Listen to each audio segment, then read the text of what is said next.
What you eating? Well, I'm thinking of getting the... Oh, how about the veggie roll? The veggie roll. Yes, it tastes good and it looks good and it's very healthy for you. Let's get that.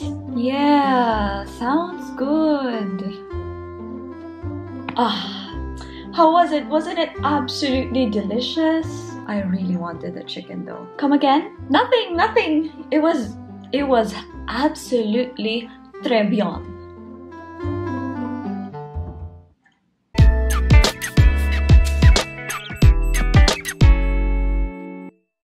Beautiful minds, welcome to my channel. I am Saika and today I'd like to share with you how being obese made me a pro liar.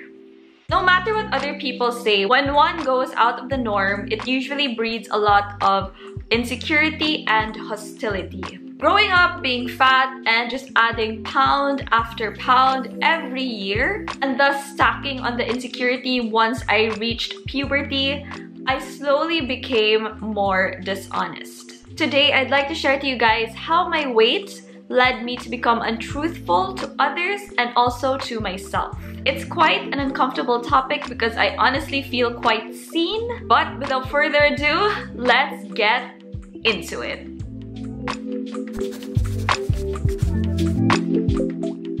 On the outside, I lied mostly about my eating, what clothes could fit me, and where my whereabouts were. For the most part, I really wasn't truthful with my eating. I overate a lot. It wasn't so much as the quantity, but again, it was more of like the quality of the food I ate. For example, I don't eat a lot of rice. I only ever eat 1 cup. I can't do 2 cups. But then, it's going to be paired with a lot of chocolate and desserts after, so there goes the calories, right? My food choices were generally not that great, so if you want to watch the whole bit where I sort of dissect and give you guys an idea of how my eating was like, you can just watch my previous video below. I'll put the link down below. Anyways, there was a time in an effort to control my eating, my sister enrolled me into this diet delivery system. So they basically would deliver every day, breakfast, lunch, and dinner, and all the meals would amount to 1,200 calories. And they would only deliver from Monday to Friday, so weekends it was off time for me. So it worked on her and she wanted me to try it, so I tried it just so she could shut up about it. So I tried the diet delivery service and it wasn't really the cooking, it was more of most of the food choices they gave me were the foods that I wasn't really eating a lot. For example, there were more veggies like green beans, you know, the basic stuff, and I still wasn't comfortable eating them because I didn't like the taste and whatever. So instead of actually eating them, I would bring my lunch and dinner to school, and then when I would ride the Uber going to the mall, I would accidentally forget the food in the Uber and I wouldn't answer the driver's calls and whatnot, so it would be just left in his car. I would be dropped off in the mall and then I would eat what I really wanted to eat in the mall, usually fast food, you know, all the fatty stuff. So yeah, I sort of wasted a lot of the food. I wouldn't actually eat it, and if I did eat it, it was in front of them just to keep face. I would try to like it even though I honestly didn't. I would do that several times because it didn't satiate my cravings, it didn't make me full enough, and I just personally didn't like it. I was too far gone to think of all the wastage I did or I committed at that time, and at some point I felt super guilty that I just told my sister to stop because it wasn't working on me, I wasn't losing weight. But the reality was I really just wasn't eating it and was just wasting food away, and I didn't want to carry that guilt anymore. So there you go. When it came to clothes shopping and clothes fitting, I was probably bordering on a double XL, but I wouldn't believe that. I would force myself to wear a large to an XL, which were my usual sizes, and I would force myself to wear them even though it wouldn't look flattering on me anymore, or even if it was a bit too tight, I still forced myself to wear them. I also developed a penchant for the super expensive brands because I was gaining more and more weight and nothing looked flattering on me. I think it was my way of coping. Like, I still had these designer brands. I can still, you know, flaunt these kinds of things even though I can't personally flaunt my body or what I'm wearing, but I'm still wearing designer, so that's fine. So it was my way of making myself feel better because I was wearing these super expensive brands, and it was my way of covering up my fat with these said brands. It was a very toxic way of thinking and it was hella expensive. Yeah, never going back to that again. Finally, I lied about my whereabouts. So this one, it's more not really lying about my whereabouts, but what I did in the places where I would say I was. So for example, I would say I would go to the mall or this mall because it makes me study more or it makes me focus more on what I'm doing, or I have to do errands and the like, but it's majorly also dictated by what I'm craving. So for example, I have to go to this mall because I want to eat this kinds of food and that restaurant is only available there. I would journey to a farther mall just because this other restaurant is only spotted there. So it was more dictated with my food and not really with what I was doing or what I told other people I was going there for. So I wasn't really lying about the whereabouts. It was just the food that I could eat in those places. Now let's focus on the insides. I lied to myself.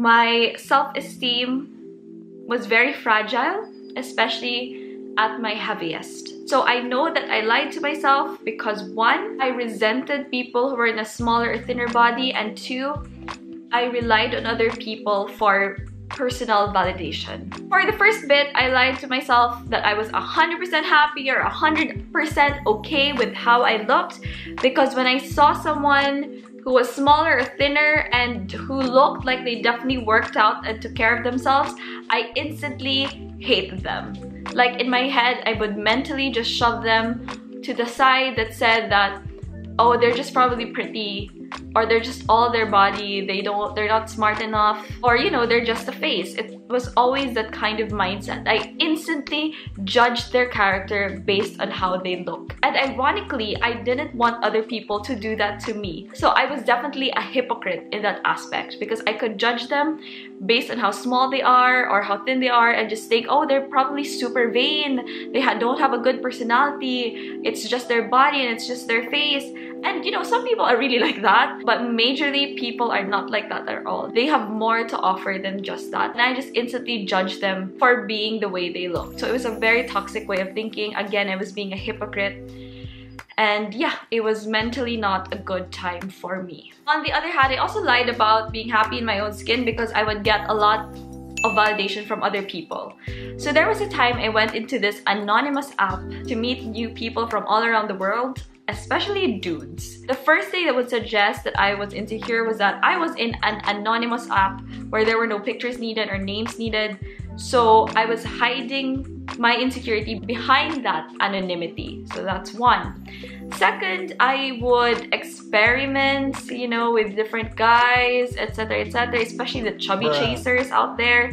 And I absolutely reveled in it when they commented on my weight and made me feel good in my body and whatnot. So I was getting a lot of validation from them and I would finally feel sexy or desirable and whatnot. And I'm not saying that you can't be desirable at that size. I'm just saying that personally I didn't see myself as sexy and desirable unless these other people, especially the guys, would comment that I was sexy and desirable.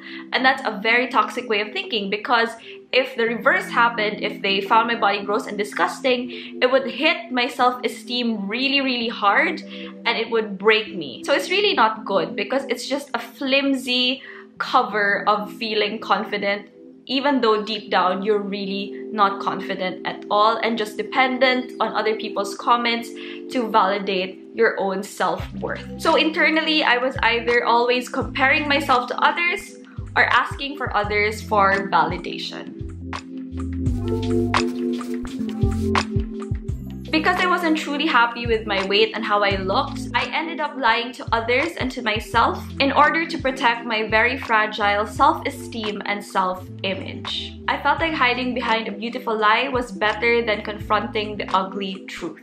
And to be honest, it took me a long time to get over it. There is no one way on getting out of that mindset, but for me, it just built up and built up until I really couldn't take it anymore and I just broke and saw it for what it was and decided to make the change. I just hope that to whoever needs to hear this, that it's not too late for you. As long as we live, we can always change, we can always confront our problems, we can always make changes for our lives. And for the most part, it isn't as hard as we initially think it is. The greatest barrier in taking that first step is that negative mindset of yours. Stop with the lying, but forgive yourself nonetheless. Healing will take time and will take precedence with realization, and through that realization, you'll surely soon enough get there. That's it for today's video. Thank you so much guys for watching. If you guys like that video, don't forget to like, subscribe, and do turn on that notification if you guys want to see other videos and future videos